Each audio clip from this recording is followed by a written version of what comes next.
अस्सलाम वालेकुम जी। आज एक बड़ा अहम टॉपिक कि केला खाने से बच्चे को रेशा हो जाता है या नज़ला ज़ुकाम हो जाता है या फ्लू हो जाता है।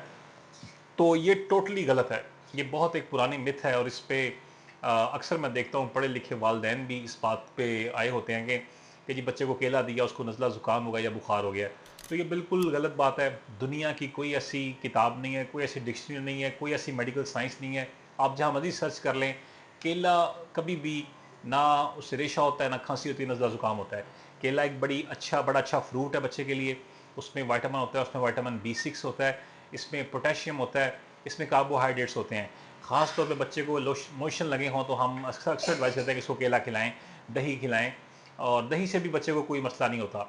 तो ये आप लोग जहन से निकाल दें कि केला खाने से बच्चे को, क्योंकि आजकल सीज़न भी है, सर्दियाँ आ रही हैं, इसमें बच्चे नज़ले ज़ुकाम बुखार के साथ आते हैं। तो कभी भी आप ये ना सोचें कि आपने बच्चे को केला दिया तो उसको रेशा हो जाएगा या उसको नज़ला ज़ुकाम लग जाएगा। ये टोटली गलत मिथ है। शुक्रिया।